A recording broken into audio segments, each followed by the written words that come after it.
Hello and welcome to another episode of Good for Profit. This is your host Mo, and we are bringing you a special release for the end of the year 2022 to celebrate Christmas and New Year's and enter the new year in style.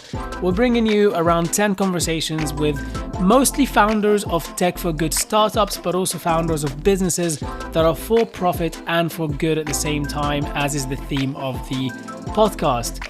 So without further ado, let's dive into one of these conversations. I hope that you enjoy it as much as I did. Hello and welcome. Karen, real pleasure having you with us today. Hello. Hi, thanks for having me. Oh, it's a pleasure. How are you today on this beautiful sunny day in London?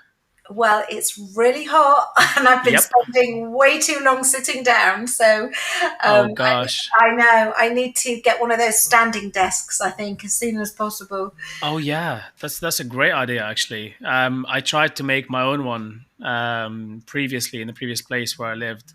And to be honest with you, I think it's probably better investing in one. Yeah, I mean, even if you can buy ones that you just put on your existing desk. Yeah. But I really need to do it. I keep on saying I need to do it, and then it's just finding the time to actually go and order one. That's exactly it. I think I saw this really cool design on, I think it's on Amazon somewhere. It's like it's like a wooden stand that comes with multiple levels, and you just take out the sort of like the desk piece, and you can put it on different levels, so you can stand or do whatever. And I think I think sounds great. Cool. Yeah. I went for a walk today in a park near my house, and I was surprised to see that it turned into a desert. That's global warming for you. It was honestly quite surreal. It literally was yellow. Like I couldn't see a single bit of green grass in what usually is a pretty nice, lush bit of green grass. Yeah, I mean, on a serious note, all a bit scary. Beautiful and scary all at the same time. I mean, that's the crazy thing, is that it's such a love-hate relationship. It's like, obviously not with global warming. We all hate global warming, but with the sun, it's like we want the sunshine and the warmth in the UK and we love it. But at the same time, we know that it's not a good thing, the fact that it's so hot in the summer right now. Exactly. It's a weird one. Exactly. Well, I've been stuck in the office like a whole load of other founders out there, just being hot inside. Sounds fun. Exactly. So tell us a bit. So I haven't noticed it too much. Okay, well that helps. That helps. I went for a walk after lunch because otherwise I turn into a zombie if I don't move around after I eat lunch. I literally just can't function. I don't know what it is. Yeah, I think that's really important. I've noticed that if I don't really bake in the exercise pace, then it's impossible. It doesn't happen. So I have to literally get up, have coffee, and then go for a run. If I don't do that go for a run bit because I've got a meeting that's too early, I will not do anything the whole day, and it's just so bad. Yeah. It's got to be like a religion for me. Do you know what I mean? It's like happens every day. It does make such a difference, doesn't it? That little bit of exercise makes such a huge difference. Yeah, exactly. I mean, I love what you do, that you say sort of after lunch, you go for your walk. I think that's amazing. Yeah, I mean, I only started doing it when I realized I slump after lunch. It's very easy to eat and then kind of like rest for a few minutes and then just go into this mode of everything being so slow and my brain not functioning. So I figured, I always try and test different things to see what can improve my life, right? And so started testing just getting up and moving around and going for a walk. And to be honest with you, even just being outside for 5 minutes makes such a big difference. But the morning run is a whole other thing, because I used to run every morning religiously for years. And I remember, any day that I would skip that run, my day just would not be the same. Mm-hmm. So I definitely know what you're talking about there. And I don't go far. It's literally a 23-minute run precisely. Do you time it? Does it have to be 20? What happens if it's 24? I'll tell you something. I only know, obviously, because of my watch, but when it's 24 and very occasionally 25 for the same distance, I'm like, Wow. Okay, I'm not well, or Oh something not God. quite right. And the very, very rare occasions, it's 22. The very rare occasions, Wow. I'm like, look Wow. at you, girl. All right. All right. Nice. Nice. Exactly. I'm assuming that's 10K, right? Not bad. Oh So yeah, anyway. sure, sure, sure. But it is cross country, so that's okay. There you go. That's fun. That's Yeah. nice. Whereabouts do you go for a run normally? Is it near where you live, I assume, Yeah, or it's just round the back of where I live, and I'm beautiful? lucky enough to live in a very rurally area. So Oh, yeah, gorgeous. so it's nice. Gorgeous. Yeah, I think one day I'll probably do the same thing. Kind of move out into the country. But for the time being, I'm loving London way too much. It's just such a the buzz and how vibrant it is just yeah, it is quite addictive. Hmm. Hmm. But for a lot of people, that tends to be the reason why they want to get the hell out of here. So I understand both both sides.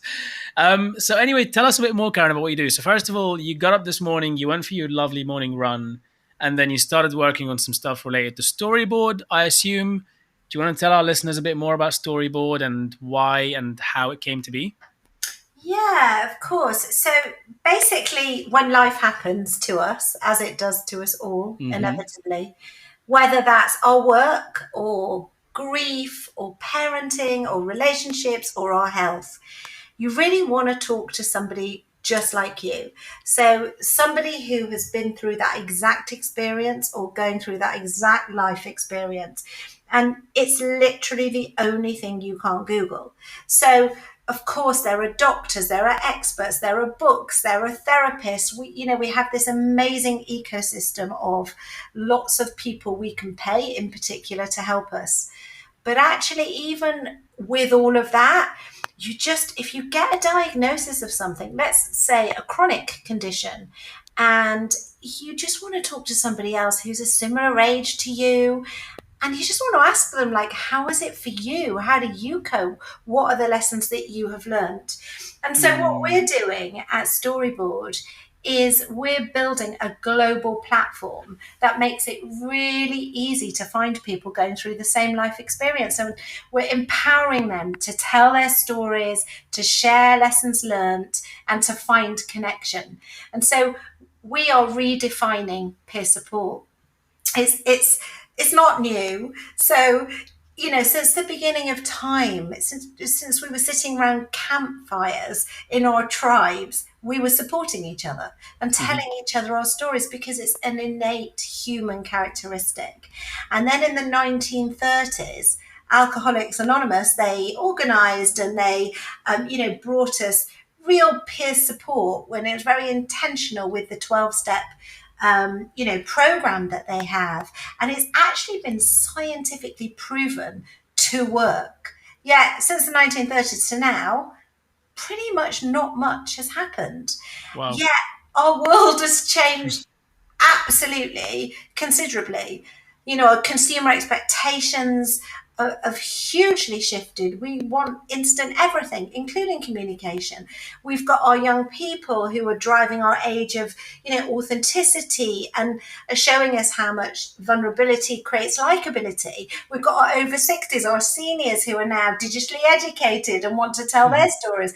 And all of that together with the creator economy just means that really something should be changing with peer support. And so that's what we really hope to do. Wow.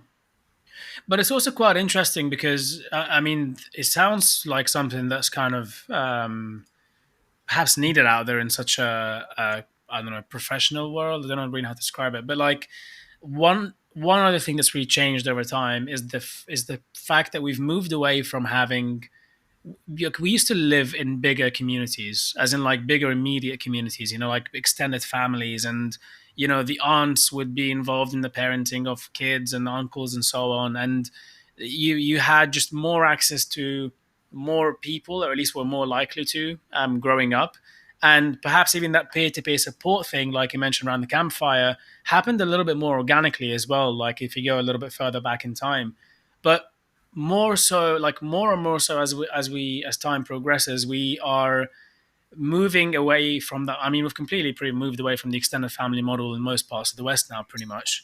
and then you start going into even like sort of more and more individual realms in a way. It's like like I don't know how to describe it, but people are using social media a lot more now.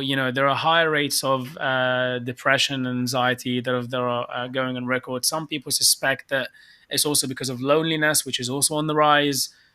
People are somewhat finding it a little bit harder to maybe make friends in some cases too. And it's quite interesting because, these are all somewhat byproducts of the world that we now live in. And we don't necessarily have the support system that fulfills those needs, those innate human needs that we've had for centuries. And so, in a way, you're also tapping into that as well, right? 100%. I don't think I could have said it better. I'm sure you could have done. I'm sure you could have done. Come on, you know this inside out way better than I do. It's just yeah. The interesting thing though is there's like I struggle to see who wouldn't necessarily resonate with the need for more peer-to-peer support out there. But I also love your analogy with Alcoholics Anonymous because we don't really have. I mean, not that I'm aware of, but I'm not really aware of much else that we have that is as organized as AA. Yeah, I mean, it's happening within the mental health arena. It's happening in the kind of gambling area, so other addictions. But it's very ad hoc. It's obviously completely underfunded. And if you've got a face-to-face peer support group locally, how do people know about it? Well, you have to publicize it. Well, who's spending the money on publicizing it? And where's the venue? And all of these things. And so it makes it really, really tricky. So yeah, we just need to change the way it is. I don't think we will ever take away the need for face-to-face. Face-to-face will always be better. And I think what we're trying to do with StoriBoard is really be able to touch as many people as possible globally and connect them. And, where people can tell their stories and just share what it means to them and what helped them. And then people might make connections, might make friends, and might actually meet up in a face-to-face environment as well to help each other. So, but it's not all, doom and gloom. It's also, so we have 6 high-level categories. So it's quite audacious, but we're hoping to cover the whole of the human experience. Oh, wow. So, I know. That's great. Yeah, tell us more about that. That's really interesting. We've boiled down the human experience into 6 categories, starting with... It's that simple. That's brilliant. It's literally that simple. We're that basic. No. So obviously within these categories is a whole raft of subcategories. And there's so much blend and, across it. So our categories are well-being, grief, relationships, parenting, work, and health. And as you can imagine, let's say you, you're going through a divorce or something happens with your relationship. That can have a huge effect on your parenting or even your work and actually your health and definitely your well-being. So there's a lot of cross. But what we've tried to do is be very, very intentional with the design of StoriBoard because we've got amazing social media out there. It's quite chaotic. Everything. That's a good word to use to describe it. Well, everything's kind of all there together. And I'm not one of these people who is negative about social media. I think, I'm a real technologist and there's good and bad in everything. And if I had to come down on the side of one or the other, it would 100% be on the side of technology and how incredible it has been for our lives overall. Having said that, I do think there's a gap for something that is much more intentional, deeply about communities sharing something very specific. So, for example, and it's already happening. I mean, we're still pre-live. We're about to go into private beta with our MVP, and Amazing. with our community. So we've already got nearly 250 short films from people who've sent them in from across Okay, the so country. people record short films. Is that the way that it works? Well, there's sort of below all of the subcategories. There's three key areas of content. One Hmm. is films less than 6 minutes long, shot directly into the app, and they're personal stories. Hi, my name is Karen, and this is my story. Let's say I had an online gambling addiction. I would tell that very authentic story, and the end would always be something positive. Now, that Okay. might be if I known X and Y, then that would have helped me. It might be, that it's really tough, but there is light at the end of the tunnel. Or it could even be, I'm at a stage where I'm happy to support others if you want to reach out. So it could be any of those things. And when you record into the app, you submit. So it doesn't go live automatically. And again, that's very intentional because Hmm. we've deeply baked in safeguarding. Not everyone will go live. There are a lot of people who won't actually be ready to tell their story Sure. for whatever reason, and we need to protect them.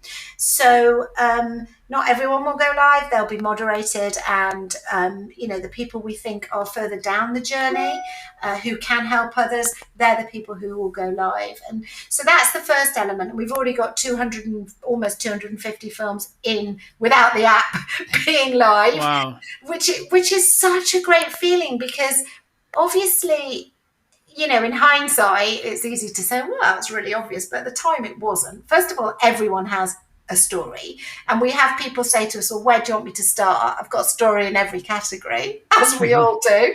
course. So yeah, everyone has a story. And also, I think what was a little bit surprising was how many people want to tell their story to help others.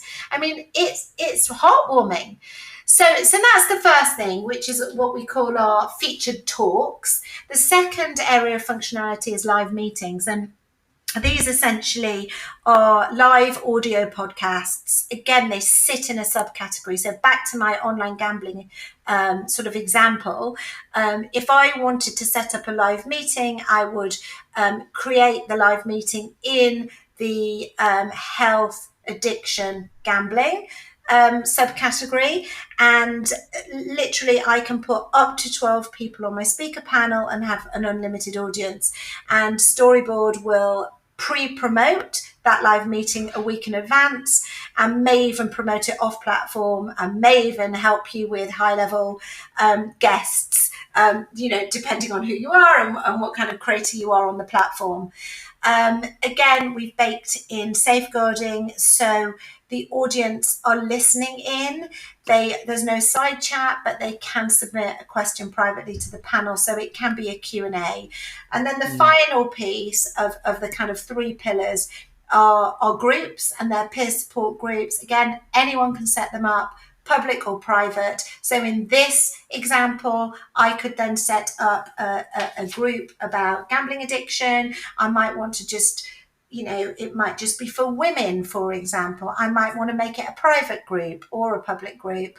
And there's lots of functionality there, like video chat and posting, etc. So that's really how it works.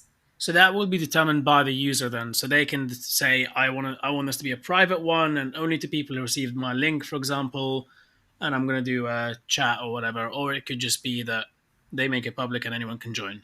Right?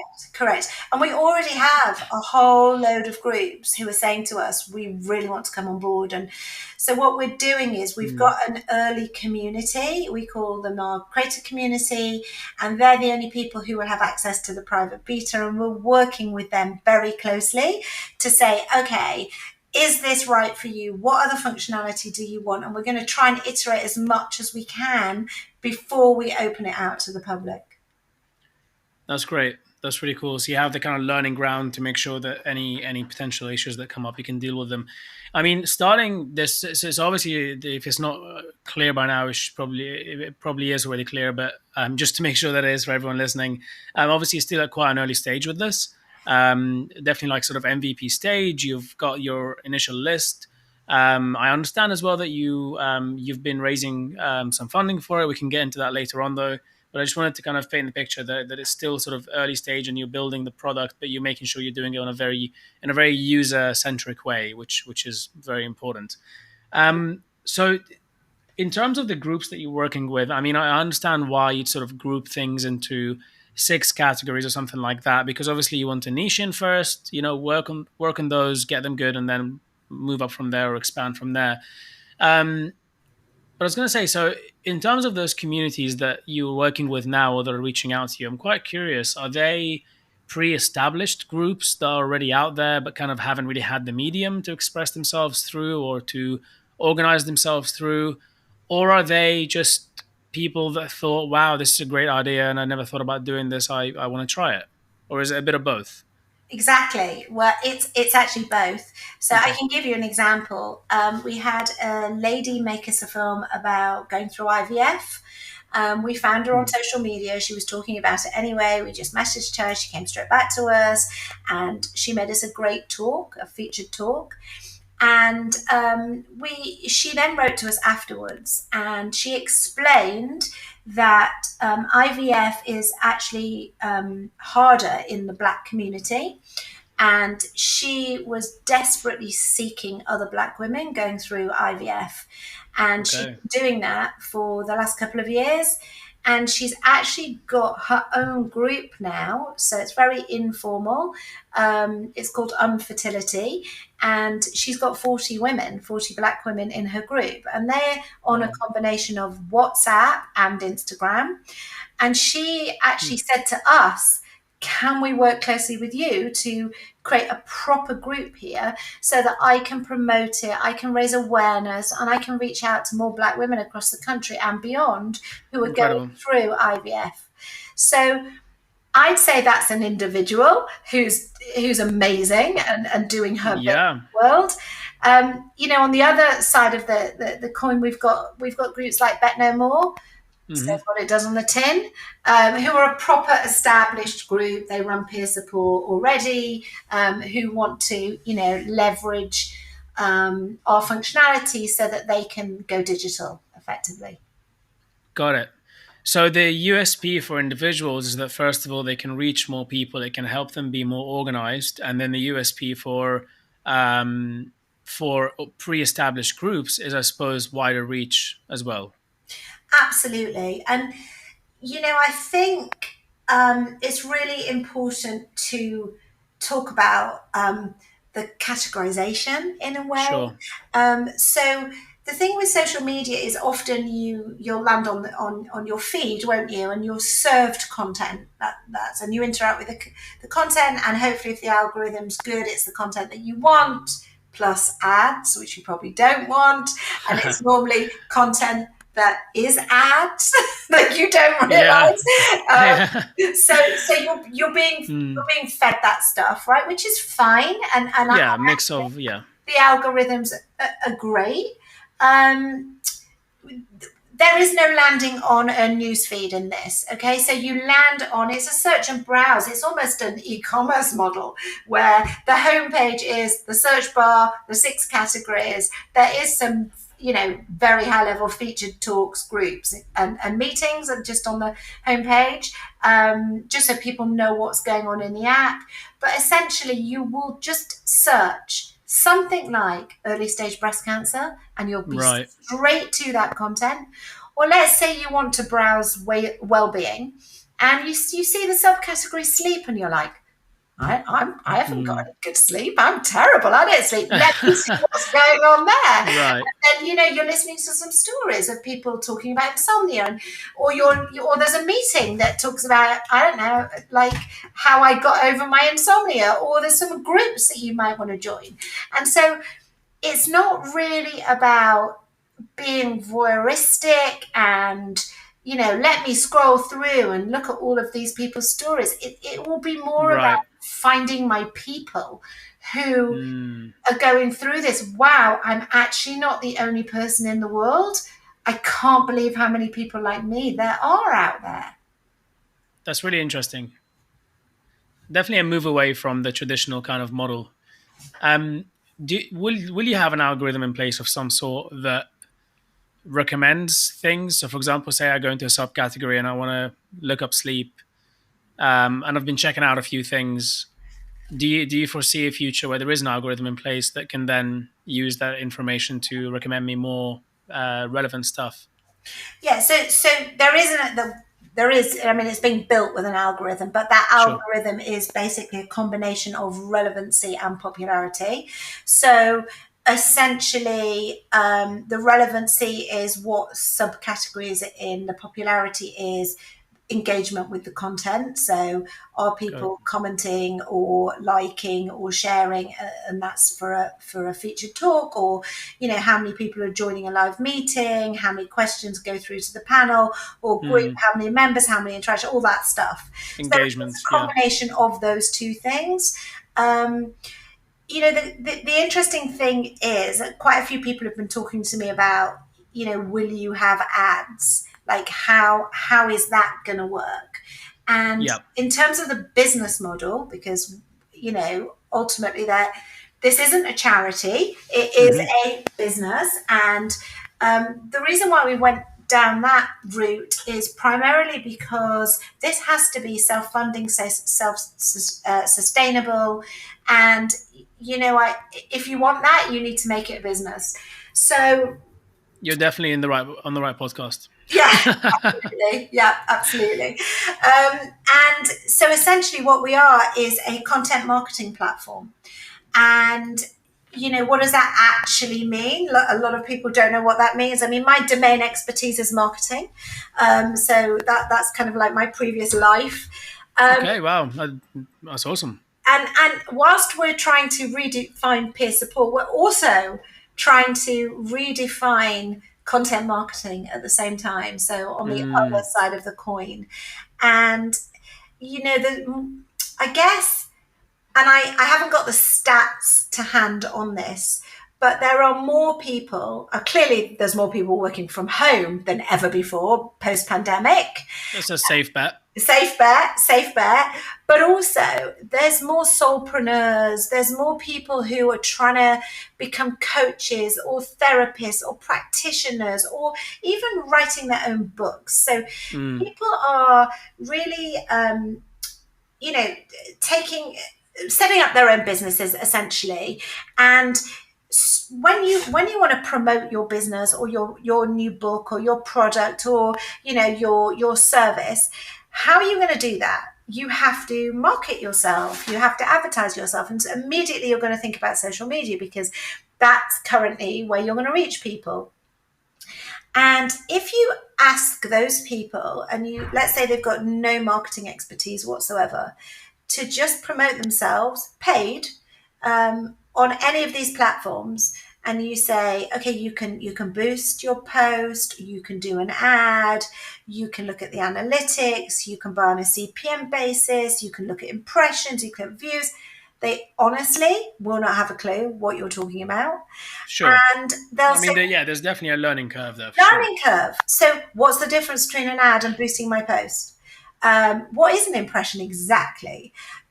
So, okay, I get loads more impressions. So what? How does that convert? Well, you can go in the funnel and you can put a tag and blah, blah, blah, blah, blah. And like a lot of these people just want to get on with their business. And they're like, okay, I can't afford an agency. How can I just do this really simply? And part of what we're building is such a simple platform that talks about all of this in a straightforward language that's really easy to understand and really says what it does on the tin so that people are able to promote their content. Right. So I guess a question that comes to mind here immediately would be, how do you make sure that these people are, legitimate and actually, say, for example, somebody is going on about coaching regarding something. How do you make sure that person is actually qualified to do that? Mhm, Especially if they're, particularly charismatic and can get a following. mhm. Um, and then how do you make sure that you, I mean, I suppose let's answer that first, and then I'll be quite curious to understand kind of like how do you make sure that as they grow and as they make use of the platform, everybody's sort of getting their fair share, kind of thing. Yeah, I mean, great question. And it goes back to how we've baked in safeguarding. And it's funny because when we were designing the whole concept, we actually had some meetings with various charities.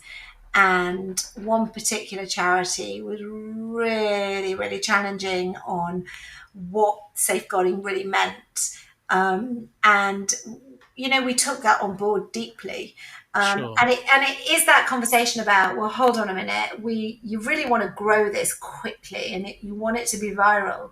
So it's kind of that versus, but you need it to be safe, and how are you Yeah. going to do that? So it's kind of, how do you, you don't want to censor, but you want to make it sensible, if you know what I mean. And you Yes. have to draw a line somewhere. So the way we've done it is, on the featured talks, you have to submit, and we human moderate. So as we scale, we will AI plus human. So the AI will be computer vision, and will obviously be looking for all the obvious things: guns, drugs, pick up hate speech, all of that Yeah, stuff. I mean that stuff is pretty straightforward to Straightforward. cancel out for most. Like if you want to include swearing, if you want to include, like sort of sexual content, guns, violence, all those things. We've got there's some pretty there are algorithms out there that can be easily integrated to kind of cancel for that sort of thing.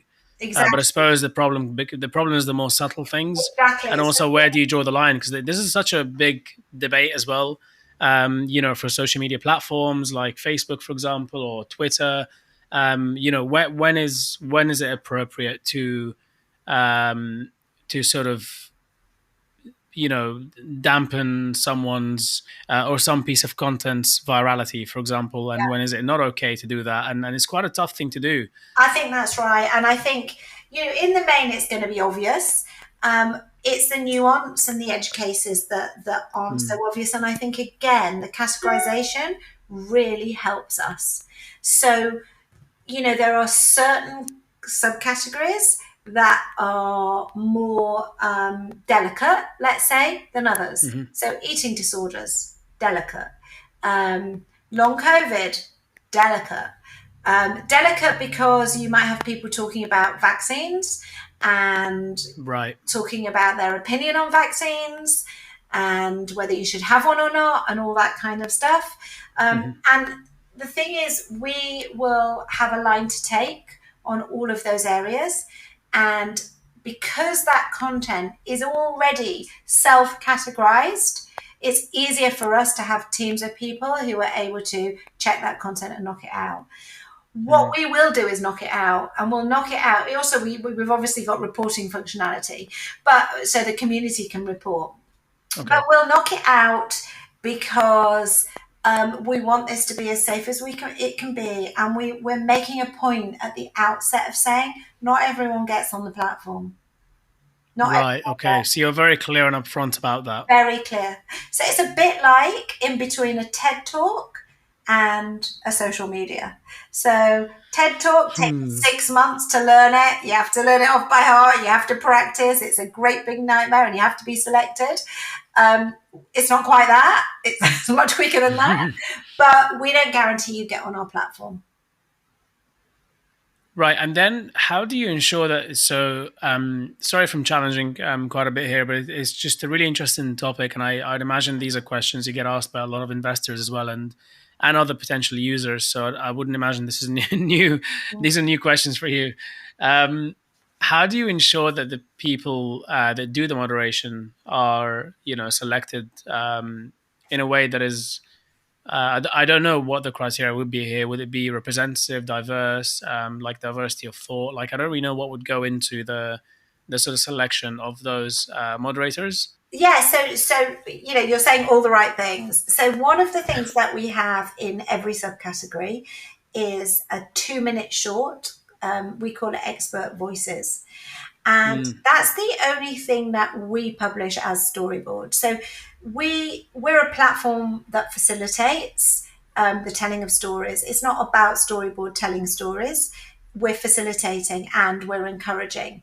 Having said that, we do have experts in every single category who are filming for us. Now, to be an expert, you have to be a qualified expert. And we're going for the kind of highest level we can possibly get. So we've got some amazing, amazing people who are Okay. totally Wow. bought into this. Um, and their 2 minute pieces are very much so within health, for example, we have, very senior consultants who Sure. will be talking about, this is what this is, these are the symptoms it presents, and this is the help that you need to get. So it's a Right. 2 minute short, very, very clear. And in certain areas, grief, eating disorders, mental health, often they act as a grounding piece. So it's just a step back and a breath. So if you've got people, particularly in the mental health category, we've got lots of stories, particularly from men. But remember, these stories are all they're people who are telling a story about their journey, and they're in a positive place, and that's really, really important. People aren't necessarily cured, because some things you live with forever, including chronic medical conditions, illnesses. Mm-hmm. Um, but you're in a place where you've been on that journey, and that's really, really, really important. So if life has just happened to you and you want to film, way too early to film. Probably won't get Right. I that. see. So, having said that, for people, for our users who are listening to this, it will be important to have these grounding pieces, take a breath, listen. And so that's what they are. So these experts are helping us put together, experts in lived experienced experts, who will be able to assess together. And again, all the things we're thinking about is making sure they're diverse, making sure that, we can turn this round quickly. They're all the challenges that we've got coming Yeah, of down the course. line. Which it does help that you're focusing on a few categories first rather than going after everything, because that's going to be very, very challenging. Yeah. So yeah, that's super interesting. And I suppose we've talked a lot about kind of what's involved, what it looks like for people, and yeah, it sounds pretty amazing in terms of the. I can really see that your angle here is very much providing support to other people out there that are going through the journey, but sort of showing people that there is light on the other side, kind of thing, rather than just talking about the problem in a way, right? Mm-hmm, mm-hmm. Um, It's also uh, not just the mhm, problem, by the way. In the work category, we've got things like, let's say you work at a design agency and you want to leave and go freelance, but mhm, you're absolutely terrified to do so because you just mhm. don't know if you're going to be able to pay your rent every month. Now, what about the person who's done that successfully and tells their story about it? Yeah. What about the female entrepreneur who set up the business, who took those risks, and she wants to give back and tell her story? And there's the other women who are thinking, I would love to set up my own business, but I'm really scared. Like, how do you do that? And so it's Mm. any life experience. Some of the talks we've got is how to get into med school, Okay. how to Wow. get to Oxbridge, Yeah. just literally life experience that people want to share. That's incredible. I think, yeah, it's something that a lot of people have tried to solve in some way or another in the past. You could even argue that LinkedIn, in a way, is kind of like trying to solve the problem of just putting people in touch in a professional environment. So, but like more from the career sense. And yeah, from in many areas in life, it really would be quite incredible if you could just have access to someone who's done it before and actually been through the journey, and then have a really authentic kind of interaction with them, whether it be pre-recorded or live. Can And you I dive mentioned LinkedIn there. You mentioned LinkedIn. I hmm, challenge you. Next time you go on LinkedIn, sure, every other post is a personal post. And it's a personal of post, course. not because LinkedIn want it to be a personal post, it's because they don't Hmm. have anywhere where they feel safe enough to post that stuff. Yeah, I mean, outside of their own peer support networks, if they exist, and social media is the sort of like the next most convenient thing, I suppose. Absolutely. Yeah, I think you've seen it on LinkedIn. There's definitely a trend toward people being more open and vulnerable. and sharing more of their own personal experiences on there, which is really nice to see that. Totally agree. Totally agree. It's yeah, for a while it was just purely a well, I mean, to be honest with you, the career professional realm has also changed a lot over the past few years.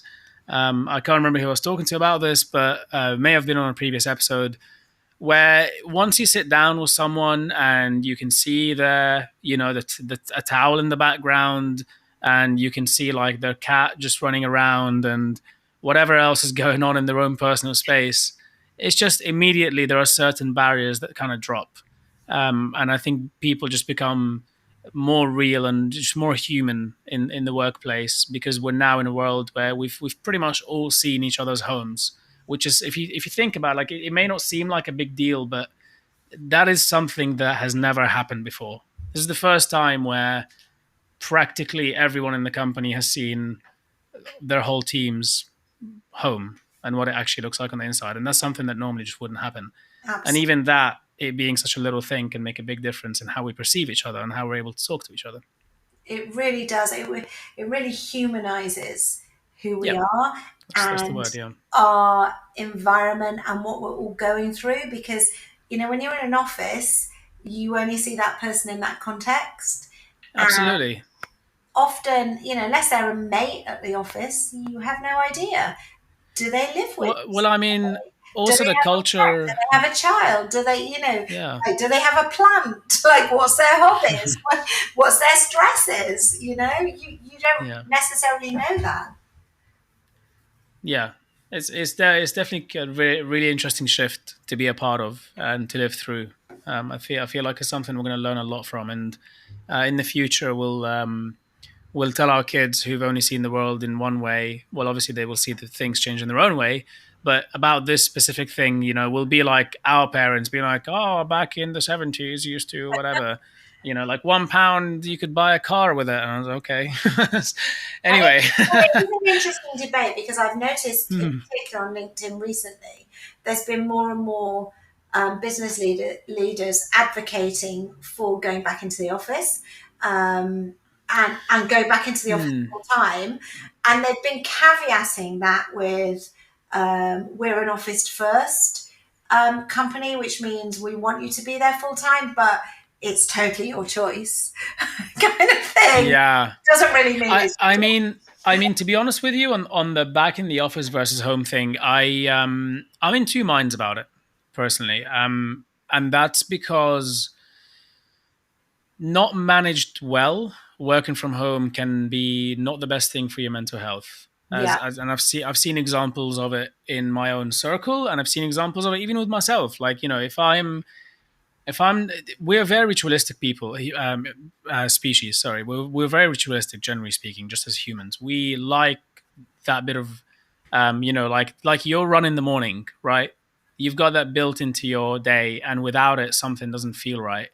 And similarly speaking, I think, I can't remember who was talking about this. I think it was, I don't want to say the wrong name now, but it was a famous psychologist. I can't remember his name.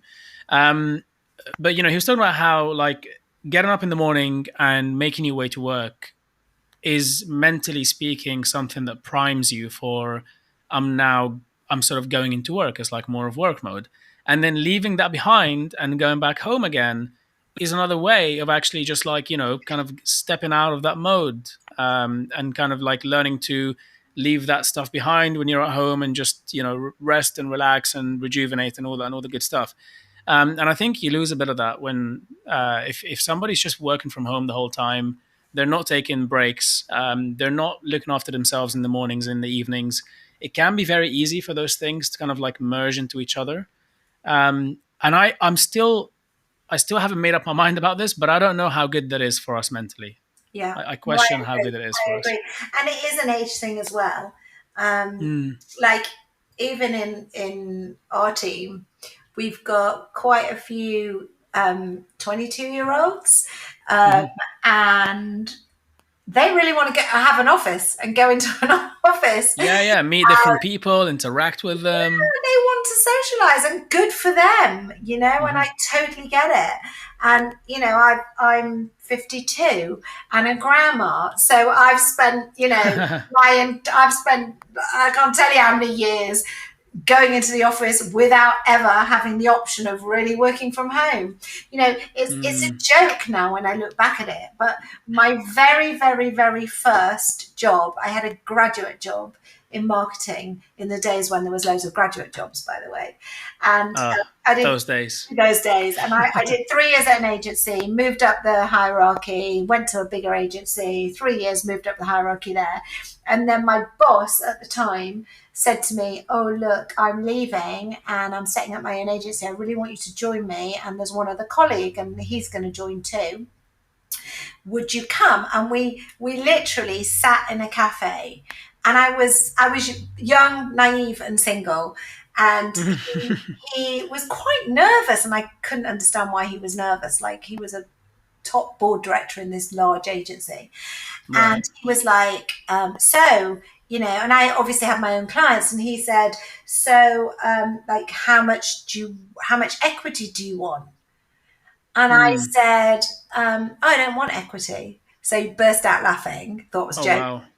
This was, Oh and wow. he was like, "You're joking, right?" And I'm like, "No, no, no, I'm not joking." He was like, "Right. Oh, what do you want?" And I said, "Oh, I just want to be able to work from home one day and when I have kids." and Wow. and he nearly fell off his chair. And obviously, I tell this story now, and it's almost a joke. Wow. It's almost a That's joke, hilarious. right? That's Because actually everyone's hilarious. working from home. But then, Oh in god. those days, nobody worked from home. Like, nobody. Not even Mm. part time, not even anybody. It just wasn't a thing. And he was like, "Wow, that's so progressive. Yeah, I really like that." And and obviously I didn't really realize the power of of equity Well, anyway. yeah, I was gonna say you should have definitely taken the equity Yeah, and worked from home. You could exactly. have. I learned a lot since then. But anyway, a year later, married to a corporate lawyer, and There we go. pregnant. Yeah. So the, Wow. the funny thing is, after I'd had the baby, he called me after 3 months, and he was like, "Right, when are you coming back into the office?" And I said, "Well, do you remember that conversation we had?" And he Uh-huh. said, "I said, I tell you what, give me one more month from home, and let's see how it's going. We'll speak on month 4." I was Okay. more profitable from home that month than I'd ever been. He never called me back. Wow. I know. So Wow. it just shows. But I laugh now at that story because how much the world has changed. Um, Yeah, that's a pretty good story for the times we're going through right now. I know, but I did get the last laugh, actually, because Okay. in the end I was so profitable from home that he actually, a couple of years later, called me and said, "Why don't we split the companies, and I'll go 50-50 with you on Oh your bit." wow. And because I was working in a very different area to the main company by then, Mm-hmm. and we ended up. By then, I obviously knew the power of equity, and I had a very Mm-hmm. good lawyer husband, so he ended up Yep. at 15%. And yeah, and I actually sold that business a couple of years later for quite a lot of money. So That's great. yeah, so I didn't Wow. Well really lose done. out in the end. Yeah, yeah, thank goodness. No, I was gonna say, I mean, you can take the equity and then and have even more leverage to say I'm working from home, but it worked out in the end, Yeah, right? it worked It out in worked the out in end. the end. It That's worked. really It's good. funny, you can't make this stuff up, can you? No, you really can't. That is crazy. Wow. And this was like a couple of a decade ago, a couple of decades ago maybe. Yeah, a So couple of decades ago. right. So like it wasn't even that long ago either. And yeah, back then working from home was just another thing. Absolutely. Yeah, it's really interesting. Yeah, I think, I mean, for me, I actually like going to the office. We're like where I am, we're very much hybrid. Most of the company is remote, like working from home or from wherever really. And we do go into the office. We have like sort of subscription where we can go into multiple offices. But to be honest with you, it's quite rare that we go into the office. I think most just choose to work from home. Although when it comes to networking and meeting other people and so on, I feel like going into a co-working space in particular is a lot of fun, Exactly. especially if you like meeting people. Yeah, So yeah. it's interesting. Wow. So jumping back to Storyboard, Yes. you've mentioned a lot about how it works, what it does, and so on. I'm always curious to find out the why, like the deep why behind why people start certain companies, do certain things. Because starting a company is freaking hard. It's not an easy thing to do. Running and scaling comes with a whole bunch of challenges as well. And given that you've been involved with business for a while now, you've already had an exit or two. You obviously understand the challenges firsthand, and so you kind of know to an extent what you're getting into, right? So what drives you? What is it that made you want to start this? Is there some sort of personal experience there? And what is it that keeps you going today working on this? So it's multifaceted. It's not Mhm. one straightforward answer. But in a nutshell, I've done three exits, and after the last one, and So some people would stop at this point and probably just go into investing, right? And then just and just do you know not what? do, or maybe something. Yeah. I almost did that. So after the last Okay. I took a little bit of time out, and I still felt driven, not ready to kind of hang up my boots. It's Hmm. kind of not my thing. I'm a busy. Some people are busy. I'm busy, um, and yeah, I actually worked on. It's really interesting. I wanted to do something in well-being and health. I felt I wanted to do something a bit more purposeful, but definitely still kind of business. And I tried something for 8 months. I worked on a concept that was all about your nutritional status. And I thought, wouldn't it be amazing if people could just at home do a little blood sample there was some amazing new machines that you put on your arm that were in America, and they're pain free, and it just blah, blah, blah. So I thought, wouldn't it be amazing to know your nutritional status so you could literally vary your diet on a daily basis? Worked on it for 8 months, completely blocked by the technology. And I'm like, Right. okay, I tell you what, I'll just move straight to the food. So then the next 8 months, I worked on Mhm. developing a food product, which was a snack under 200 calories that would give you 100% of your nutritional content for the day. So kind of like Huel, but in a bar, I'm guessing. And Okay. although I've noticed now that that's what they're doing. And Yeah. and guess what? I did 8 months, and when you don't add sugar or fat or salt or artificial flavors, it tastes like poo. There you go. There's a reason why we love those things so much, right? Exactly. So, and I don't care what anybody tells you, but if it's really, really healthy, doesn't taste that great. I wish it did. So I thought, Mm. okay, I'm not going to go with this either. And then I said to myself, okay, Karen, you're 52. You're done. Like, you just haven't got it anymore. It's not happening for you. Just find a company, invest in it. Did a Hmm. quick look for companies, found a few things, and one particular company, it inspired me, and it was looking at therapists in particular. And I Hmm. thought, okay, this is interesting. I talked to them. I thought maybe I'll get a bit involved, but they were just raising money at a certain level. And in the end, I thought, hold on a minute, there's something bigger than this and slightly different to this. And I started working on it, and it was such a change. And sometimes I really believe in the universe, and feeling the taps on the shoulder that we get, Mm. and recognizing them, and having your eyes open and your ears open to the world and what it's telling you. And actually, I was in flow. Everything I did just was easy, was just happening. And yeah, that's where we are with Storyboard. It's just evolved from that. Wow. Wow. That's brilliant. And my own personal reasons Yeah. for it being here, when I sold my first business, I really wanted to mentor other women in business. And, I did that on a very ad hoc basis. And I've done that, all the way through. Again, on an ad hoc basis, mentored a woman she was at BT, and then she moved over to Amazon, and I mentored another woman who was at Google.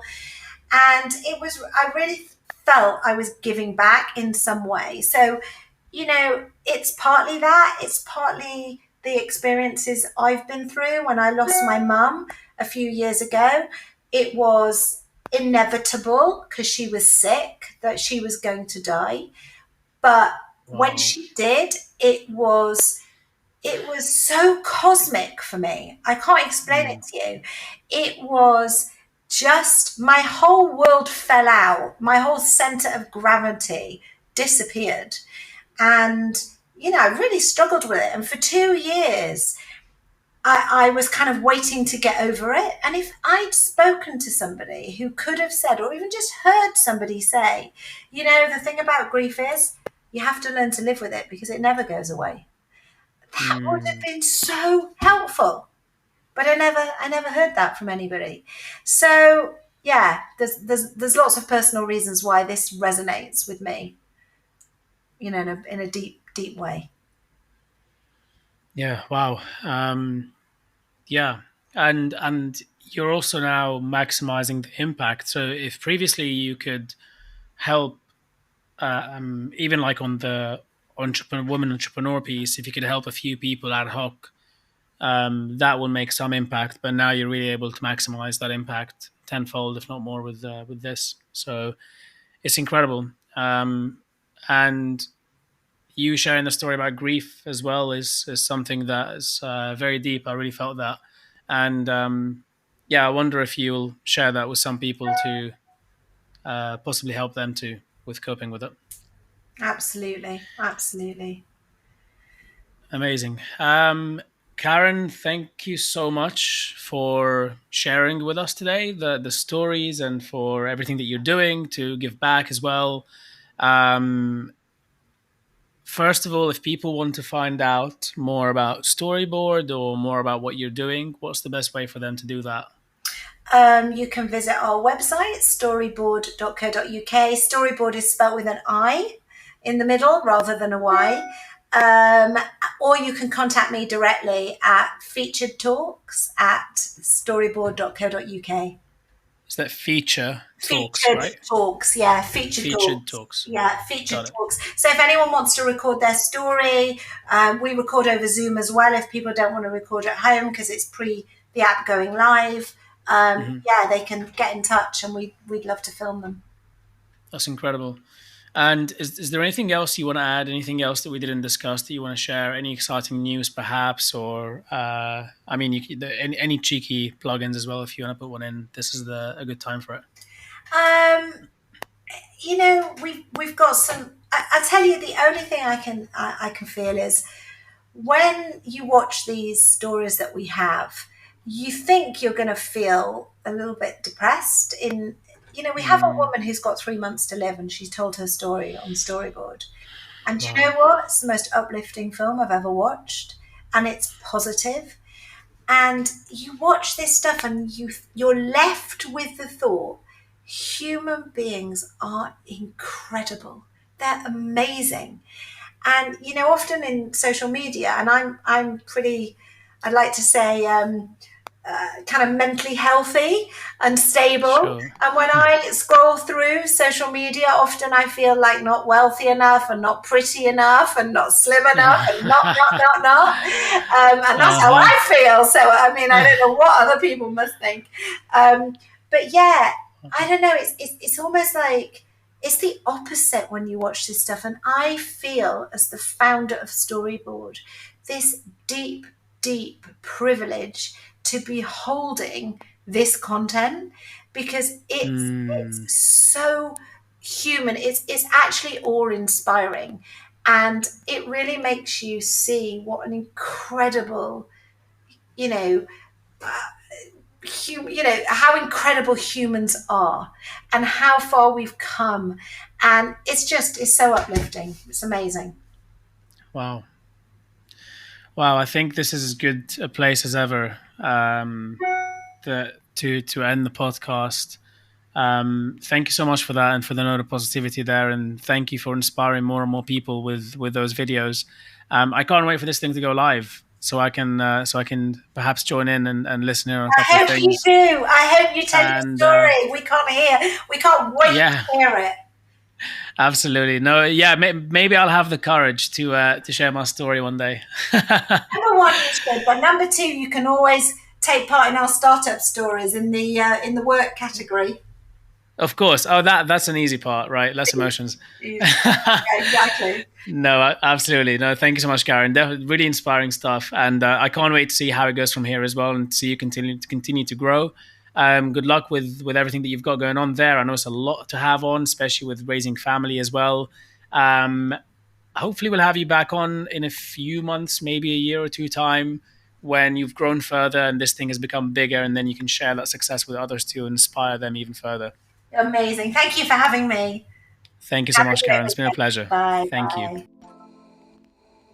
We hope that you liked the episode. This podcast was sponsored by QFind, a hiring platform that matches candidates with jobs and employers based on many factors that ensure longer term alignment.